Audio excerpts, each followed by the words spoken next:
Hello friends, welcome to legal Soch. दोस्तों, हमेशा की तरह आज भी हम बात करने वाले हैं एक बहुत ही कॉमन प्रॉब्लम पे और लेकिन बहुत ही इंपॉर्टेंट प्रॉब्लम पे। दोस्तों, कई बार क्या होता है कि हम किसी को पैसे लेंड करते हैं यानी कि उधार देते हैं और सामने वाला बंदा हमारे पैसे नहीं लौटाता है। तब हम हार मान के बैठ जाते हैं कि हम क्या करें, बार बार हमने पैसे मांग लिए, उससे लौटा नहीं रहा है। तो इस केस में क्या करना चाहिए, आज ये वीडियो में आपको इसका सॉल्यूशन मिलेगा। कई बार दोस्तों ये भी होता है कि हम पैसे उधार तो दे देते हैं, लेकिन हमें किन किन चीज़ों का ध्यान रखना चाहिए अपना पैसा उधार देने से पहले, ये सारी चीज़ें भी हम इस वीडियो में कवर करेंगे। ये प्रॉब्लम लगभग दोस्तों हम सभी फेस करते हैं अपनी लाइफ में कभी ना कभी। तो आज इस वीडियो में हम ये जानेंगे कि इस सिचुएशन में हमें कौन सा सूट फाइल करना चाहिए, क्या क्या उसका प्रोसीजर है, क्या लिमिटेशंस हैं, एवरीथिंग। तो ये वीडियो पूरी देखिएगा ताकि आपको इस बारे में पूरी जानकारी मिल सके। वीडियो शुरू करने से पहले अगर आपने हमारे चैनल को सब्सक्राइब नहीं किया है तो प्लीज़ सब्सक्राइब कर दीजिए और नोटिफिकेशन बेल पे क्लिक कर दीजिए, क्योंकि हमेशा की तरह हम यहाँ पे कोई ना कोई लीगल जानकारी आप लोगों के लिए लाते रहते हैं। सबसे पहले दोस्तों मैं ये कहना चाहूँगी कि जब भी हम किसी को पैसा उधार दे रहे हैं तो हमें इस चीज़ का ध्यान रखना चाहिए कि अगर सामने वाला सिर्फ हमें कह रहा है कि हाँ हम लौटा देंगे, तो इस वर्बल प्रॉमिस के ऊपर किसी को भी पैसा आप उधार ना दें, किसी पर इतना विश्वास ना करें। उससे हमेशा लिखित में ले लें। जैसे कि आप उससे कोई प्रॉमिसरी नोट लिखवा सकते हैं या कोई अग्रीमेंट लिखवा सकते हैं, जैसे लोन अग्रीमेंट हो गया, या उससे आप पोस्ट डेटेड चेक ले सकते हैं जिसे हम सिक्योरिटी चेक कहते हैं।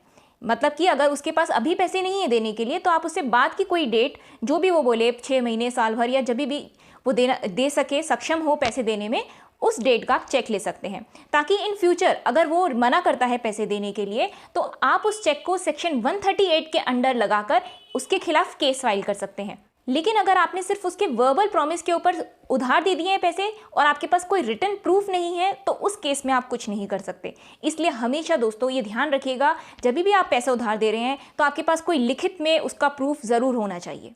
अब बात आती है दोस्तों कि आप कौन सा सूट फाइल कर सकते हैं। अगर सामने वाले ने आपके पैसे लेकर वो वापस नहीं कर रहा है तो उसके लिए आप समरी सूट फाइल कर सकते हैं। ये सूट 37 CPC के अंडर फाइल किया जाता है और ये बाकी सिविल सूट के मुकाबले टाइम सेविंग होता है, मनी सेविंग होता है, काफ़ी बेटर होता है। अब दोस्तों आपको समरी सूट का प्रोसीजर समझा देते हैं।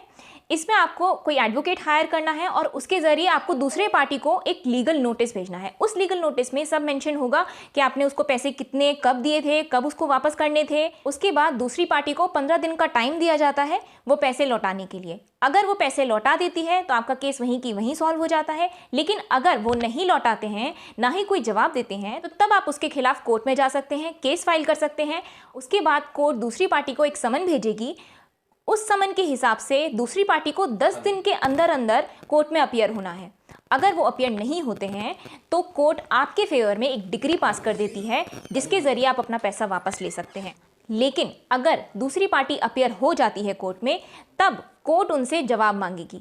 दोनों पार्टीज के द्वारा पेश किए गए दावा को कोर्ट बहुत ध्यान से पढ़ती है। उसके बाद बारी आती है एविडेंसेस की। जो भी आपके पास एविडेंस है आप वो कोर्ट में पेश करेंगे कि इसने पैसे कैसे लिए थे, कब तक लिए थे और अब कैसे ये नहीं लौटा रहे हैं। इन सबको मद्देनज़र रखते हुए कोर्ट ये फैसला करेगी कि डिक्री किसके फेवर में जानी चाहिए। इसमें दोस्तों आपका जो दावा है, जो आपके एडवोकेट तैयार करेंगे, वो दावा बहुत स्ट्रांग होना चाहिए, क्योंकि उसी के बेसिस पे आपका पूरा केस निर्भर करता है। दोस्तों यहाँ आपको एक बात का और ध्यान रखना है, समरी सूट फाइल करते हुए आपने जो पैसा दिया है दूसरी पार्टी को, आप उसके लिए तो मांग करेंगे ही, साथ ही साथ आप कंपनसेशन के लिए भी अप्लाई करेंगे, क्योंकि आपने केस फाइल करा, आपने अपना टाइम दिया, आपने अपने पैसे वेस्ट करे, आपने एडवोकेट हायर करा, आपको इतना मेंटल प्रेशर झेलना पड़ा, तो उसके लिए आपको कंपनसेशन भी अप्लाई करना चाहिए।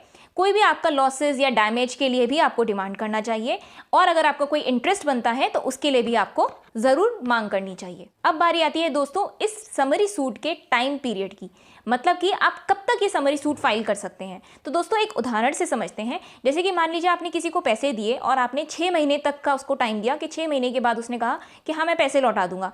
मान लीजिए वो बंदा मुकर जाता है, उसने 6 महीने के बाद पैसे नहीं दिए, तो जब तक वो 6 महीने एंड होते हैं तब से लेकर 3 साल तक आप कभी भी समरी सूट फाइल कर सकते हैं। लेकिन दोस्तों इस बात का आपको ध्यान रखना है कि अगर 3 साल का टाइम क्रॉस हो गया तो उसके बाद आप कुछ नहीं कर सकते उसके खिलाफ। तो इस बात का खासकर आपको ध्यान रखना है, टाइम ड्यूरेशन का। तो दोस्तों इस वीडियो में हमने एक बहुत ही कॉमन प्रॉब्लम का सॉल्यूशन ढूंढा है, यानी कि समरी सूट का प्रोसीजर जाना।